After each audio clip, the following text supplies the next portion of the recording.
UP में चुनाव करीब, धर्म की सियासत तेज।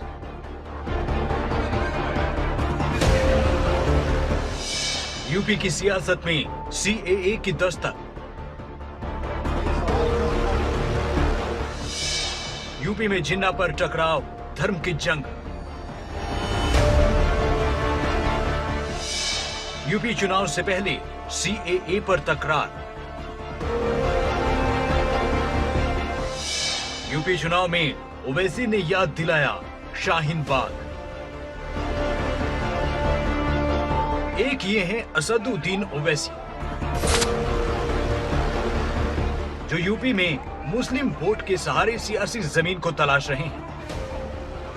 अपने प्रचार में वो सीएए और एनआरसी को मुद्दा बना रहे हैं, याद दिला रहे हैं शाहीन बाग। बिहार बंगाल के बाद यूपी में मुस्लिम मुद्दे को लेकर ओवैसी ने शाहीन बाग को लेकर केंद्र पर निशाना साधा है। सुनिए ओवैसी ने क्या कहा है।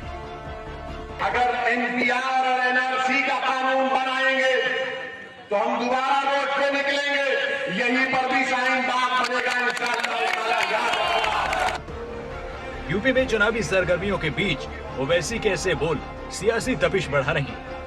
कृषि कानूनों की वापसी के ऐलान के बाद केंद्र और पीएम मोदी की पीठ थपथपाई जा रही है, लेकिन यूपी चुनाव के बीच सूबे में सीएए और एनआरसी को लेकर असदुद्दीन ओवैसी ने मोर्चा खोल दिया।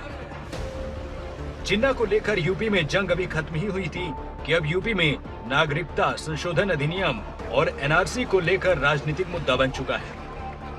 एआईएम के प्रमुख असदुद्दीन ओवैसी ने मांग की है सीएए और एनआरसी के फैसले को सरकार वापस ले। मुतालबा करते हैं कि सीएए कानून को भी वापस लिया जाए। हमसे मीडिया वाले पूछ रहे हैं कि अगर नहीं करे तो क्या करेंगे। अगर एनपीआर और एनआरसी का कानून बनाएंगे तो हम दोबारा रोड पे निकलेंगे, यहीं पर भी शाहीन बाग बनेगा इंशाअल्लाह। ओवैसी ने यूपी चुनाव के प्रचार के बीच सूबे में शाहीन बाग बनाने की चुनौती केंद्र को दी। चुनाव से पहले ओवैसी के ये बोल सूबे में चुनाव प्रचार को एजेंडे को पूरी तरह बदल रहा है, जिसका एहसास बीजेपी को भी है। असदुद्दीन ओवैसी पूरे मुल्क में भड़म पैदा करने में माहिर हैं।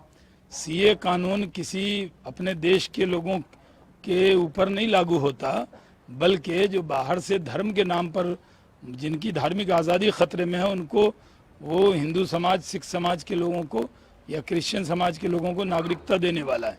इस पर पूरे देश को समझ में आ गया है।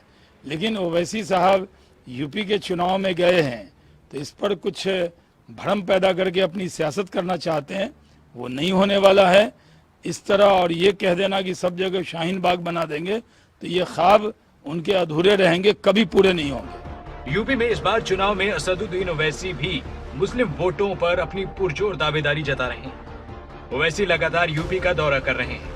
उनकी पार्टी 100 सीटों पर चुनाव लड़ने का ऐलान कर चुकी है। यूपी में ओवैसी वोट बैंक की पॉलिटिक्स में जुटे हैं। 2017 के चुनाव में ओवैसी की पार्टी ने 38 सीटों पर चुनाव लड़ा, 37 सीटों पर जमानत जब्त हुई। 2017 में ओवैसी की पार्टी एक सीट भी यूपी में नहीं जीत पाई। 2022 के रण को लेकर एक बार फिर ओवैसी पहले से ज्यादा तीखे तेवरों के साथ चुनावी मैदान में हैं। उनकी नजर मुस्लिम वोट बैंक पर है। न्यूज डेस्क रिपोर्ट, खबरें अभी तक।